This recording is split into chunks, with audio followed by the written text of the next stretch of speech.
All right, hi everybody, welcome. It's Lori again, and here we are, week 9. So we always start with a little bit of a review. So last week, what we had you do for that 1 week was to menu plan to eat 6 mini meals per day. Now, for some of you, as much protein as you need, you might need to continue with 6 meals a day to get all the protein in that you need. But some of us, we maybe only need to eat 5 times a day. But remember, the idea was to learn to eat less food and be satisfied, how we feel, notice the feeling in our gut about actually being full. We also talked about a lot of sugar, right? And I showed you some images about sugar and foods that contain sugar and how we can't get away from it. So we really need to watch how much extra sugar we're bringing home in foods, usually processed foods, right? And we talked a little bit about the stories we tell ourselves about food, right? The story about the Black Forest cake floating into the room, and and what do you tell yourself about the stories? Today we're going to do a little bit more of that, but I love that sentence too. I am a bite away from a life of lardy days. So, we're going to talk a little bit about that one bite tonight as I get this going. So. Another part of, let's review already like what we've done so far in the principles of clean eating. So we've covered eating 5 to 6 meals daily, and that would mean at proper intervals, which was one of our weeks, 2 to 3 hours. Here we've got drink 2 liters of water daily. I would have said try and get 3. Some of you, you've seen the chart at how much you do need for water. Always eat breakfast, and we also learned that breakfast has to be protein, not the typical Western breakfast full of carbohydrates, which causes insulin being dumped into your blood really quickly. Avoiding white flour and sugar. Well, we talked a little bit more about the sugar. White flour actually, when you eat it, very quickly it turns into sugar in your body. The fat, so avoiding saturated and trans fat, definitely trans fat. We haven't talked yet about fats. I think that might be next week, so we'll leave that one. Stick to proper portion sizes. We're going to talk about that right now in this session. Fruits and veggies for fiber. We haven't done a big of a talk yet on fiber either, I believe, so that's coming up.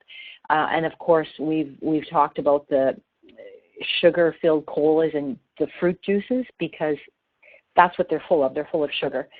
Juice has some vitamins and minerals in, but it's also got some important stuff taken out of it. So eat the fruit instead of the juice. And of course, really limit the fast foods that you're eating, maybe once a month. It depends. If it's a trigger for you, then you do not have that wiggle room to eat that food. Okay? So there are some of the principles we've covered so far and are still going to cover. So that 6 times per day, what was that key? Remember we talked about preparation, and it was just doing the math to help with menu planning, right? If you have to eat a gram of protein per pound of body weight, well, you divide it by 6, and that's what you kind of plan your meals out, right? It simply is, it can be math, and then it's just organizing your food, right?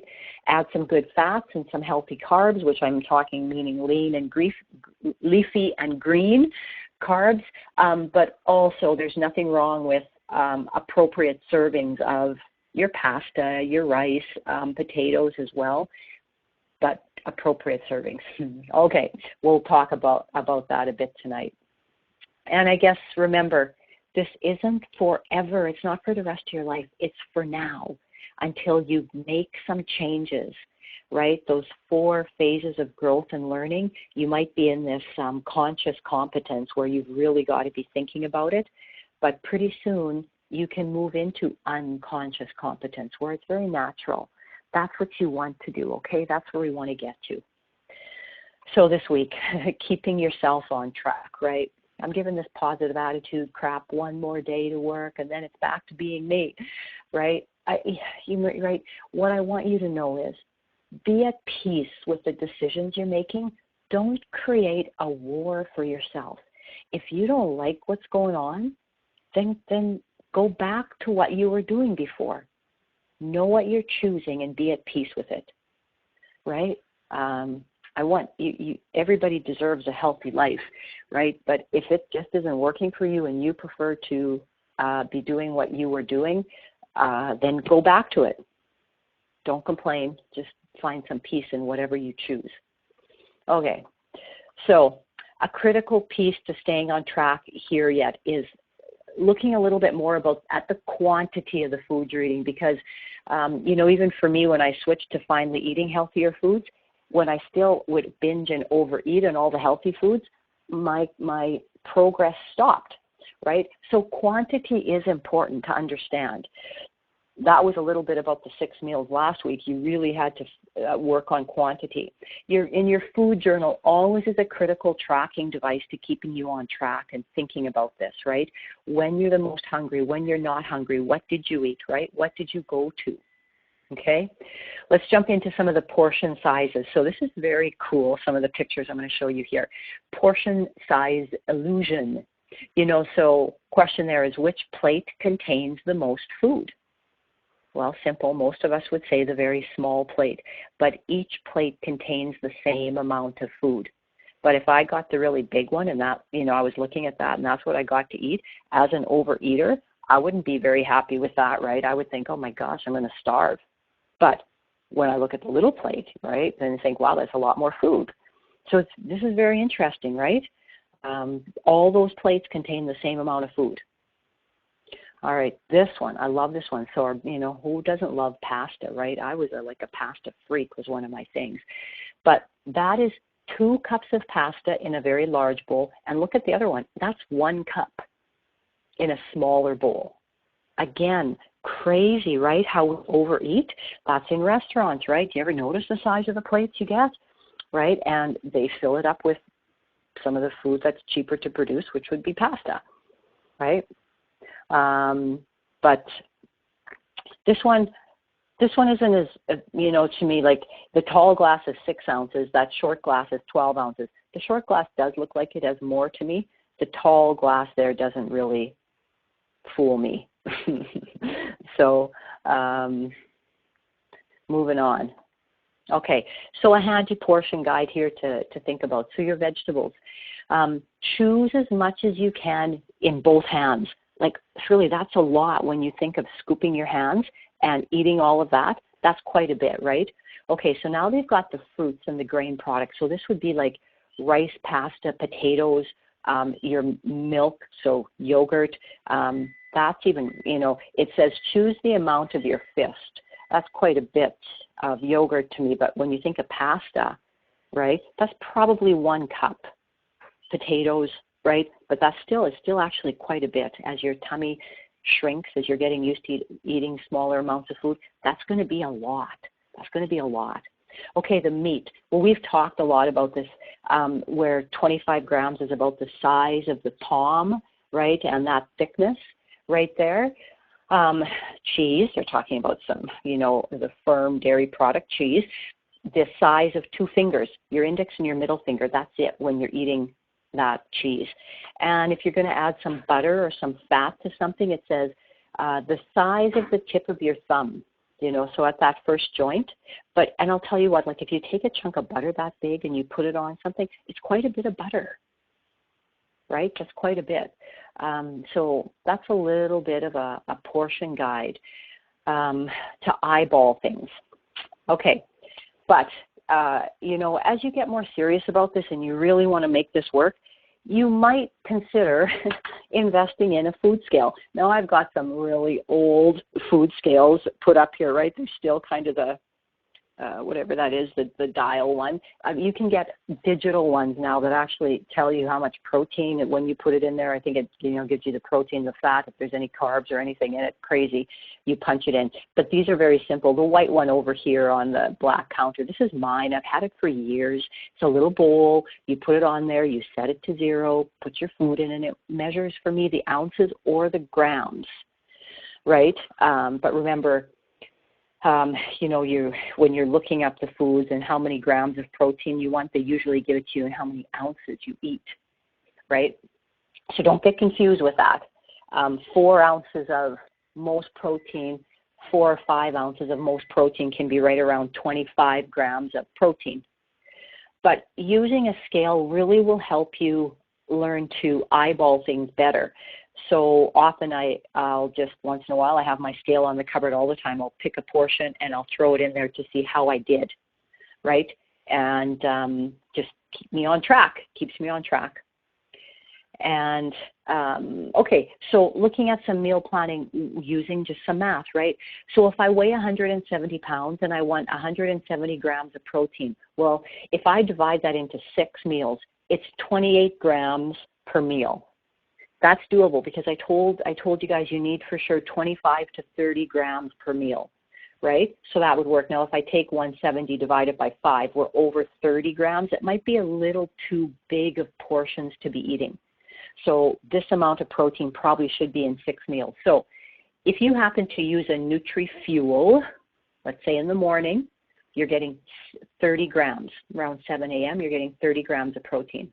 Your second meal, okay, you're going to have a salmon salad. It doesn't have to be this. This is an example. And there's 30 grams of protein in there. 6 ounces, 30 grams. Now, 10 a.m., notice that. This is actually what I would often eat in a day. This is my menu. Okay. Then, and now this is breaking it down into like 2.5, 3 hours is how I eat, right? Okay, meal 3, there's 6 ounces of chicken, some stewed cabbage. That was a bigger one, 35 grams, right? So I ate a little bit more there. It might have been before an afternoon workout. Then in the afternoon yet, around 3 p.m., 3 eggs. Okay. Now, it's not that I didn't eat that alone. I might have had something with it. But, and then meal 5, there's still 5 ounces of turkey burger with some creamed broccoli, okay, 25 grams. And then in the evening, let's say you have another fuel, another 30 grams. This totals 176 grams of protein, right? And you're going, I can't eat that much. You need to eat that much if you want to get healthy and lose weight. You might be able to take it down to 0.8 grams per pound of body weight. I do a lot of hard physical activity, so I need more protein. You might be able to get away with the 0.8, right? So times 170 would be under 170 grams. So I've got some, let's have a look at that. So the NutriFuel, I don't have a picture of that. That's a can of our NutriFuel. But here's my salmon, right? I'm just showing you that's a big dinner plate and a smaller dinner plate. So 6 ounces of salmon is a good chunk of salmon, right? Chopped up. And then I would put a little bit of avocado on it. The white stuff is a little bit of goat cheese. And then you top it with a bunch of greens, right? I've got some beet greens, some spinach in there. And then it's just, for me, it gets salt and pepper, olive oil, probably a tablespoon of olive oil, and lemon juice, or sometimes apple cider vinegar, different kinds of balsamic vinegars. Lemon juice and apple cider vinegar, though, are my favorite, with salt and pepper. Delicious. Yes, and I eat that at 10 a.m. It's awesome. Love it. I love how I feel. All right, the third meal was that 6 ounces of chicken. There's 6 ounces of chicken. Now, this is a little plate. I remember this is a little dinner plate. That's probably like a cup and a half of stewed cabbage, but raw, that's like 3 cups of cabbage. But when you stew it, right, you just cook it, it shrinks way down. Okay, that was around 12:30. Okay, I had the eggs in the afternoon.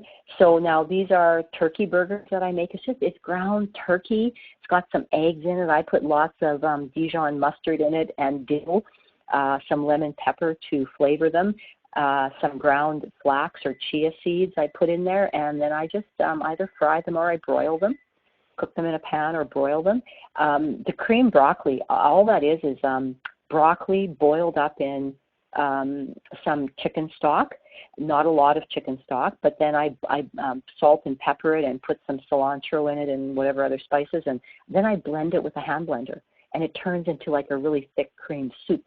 But I use it on top of my meat as like a sauce or a seasoning, and that again is a little bit of goat cheese on top of that. It's delicious. It's amazing. And again, easy to prepare. I have those things all food prepped, and I just throw it together on a plate and heat it up. Right?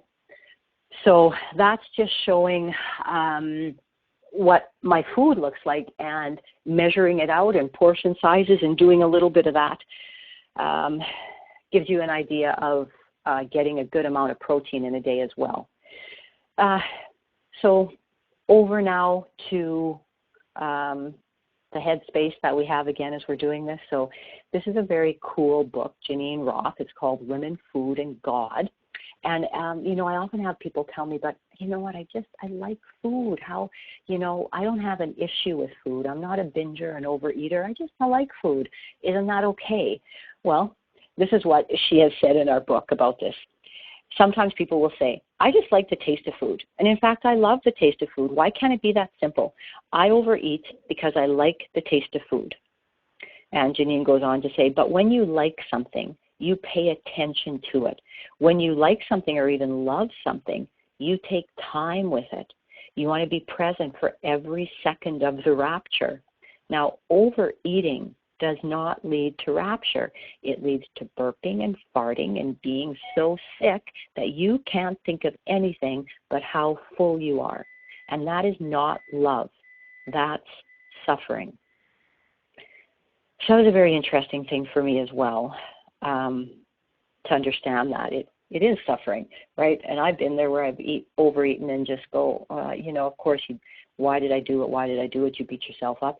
But right at the time, it's, you get caught up in that moment. But again, you don't spend time with the food. You just eat it as fast as you can sometimes. And yes, you notice the taste, and that's what doesn't stick with you. And that's why you keep overeating, because you're trying to get it over and over again, right?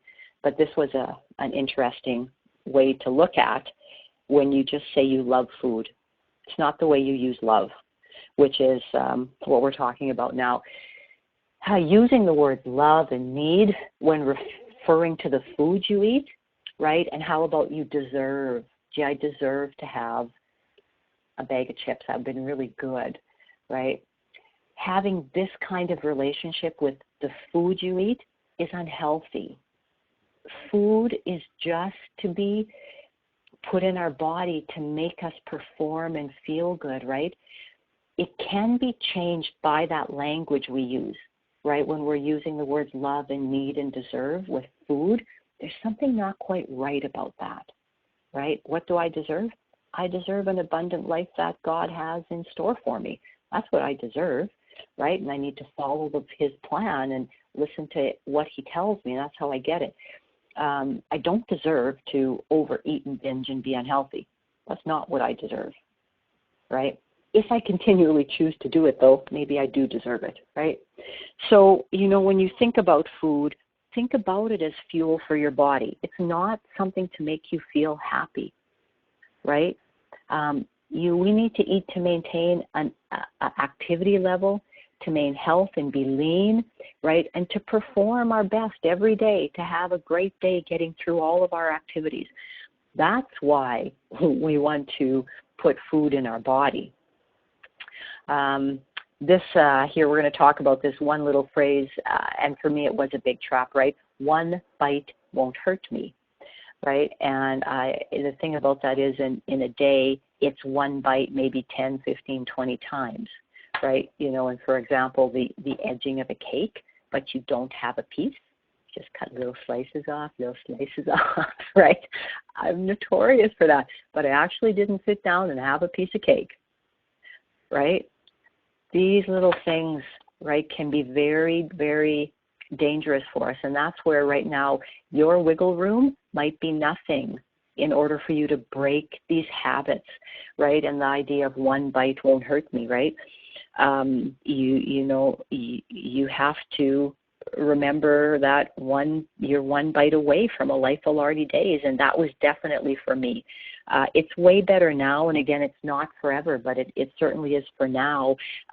When I was working on this, I had to deal with just accepting I really wanted to eat that, but choosing not to. That's that other part, right? Acknowledge you want to eat it, but you don't. It's very powerful to do that, right? So this is a little excerpt from another book. I'll just talk about this. So a simple mistake is a lapse, and we're all entitled to lapses as we try to learn a new habit. When we string the lapses together, or there's the regular and repeated occurrence of a lapse, that is called a relapse. And if unchecked, a relapse evolves into a collapse, or giving up entirely on your mission to change. Now, research has shown the best place to stop the chain of relapse, collapse is to try to prevent the relapses. So, right, the lapses are going to happen. You're going to have a day where you overeat. But do you let it continue for day after day after day, which is the repeated occurrence of it, to become a relapse? This is what that he is saying there. We need to catch it. Yes, we're all going to have something happen, but then we're done with it and we move on, right? Because that leads into the repeated occurrence of it, and then you're going to have a total collapse, which is when it's going to maybe take you a month or months to dig yourself back out up to the light, right? That's how I called it for myself, right? It was like I was down deep in the hole and I just had to keep clawing myself back up to the light. But it's catching those trip ups, a little trigger for you, right? It is a bite of something and it triggers you into overeating. Okay, but stop it. Get a stop, right? Start paying attention to your body again. How's it feeling? Does it feel good? No, it doesn't feel good. Did you enjoy the overeating of whatever it was? Okay, yes. But then you're done. Then you're done and you move on, right? Catch it. Get back to what you want. And again, this is where I say, be at peace with your choice. If you're not at peace, then make a choice that makes you feel good. Okay? This is a pretty powerful statement as well. I am no longer willing to use other people or my feelings of self-pity as an excuse to harm myself any longer. You know, I'm a bite away from the life of Lardy days. That was a good one from me. And this was also powerful for me, that, you know, using other people as excuses or my feelings of self-pity to indulge in food, to take care of myself, right? This became very powerful for me. So this is what happens this week. So what you are to do is take a picture of what you're eating. Now, you can share it with a friend, or maybe it's just yourself, but this won't lie, right? When you're preparing your day, are you actually menu planning and preparing? It's quite fun to take pictures of your food, right, and show them to somebody, or just look at them yourself and say, wow, look at that. It actually looks cool, right? Yes, take a picture of what you eat. You can post it in our group, right? This week I say, be perfect in your goals this week, right? Don't do any one bites. Get your protein. Eat the 5 or 6 times. Get your water. You deserve perfect. That is something we all deserve, right? As close as we can get to perfect in our humanness. Have a great week. Have a perfect week.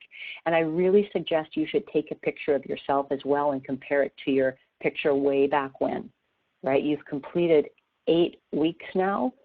You might notice some really cool changes in the picture of yourself. So that's what we're up to this week, everybody. With that, I'm going to leave you to get to work and have fun. Look forward to talking with you again for week 10. Bye now.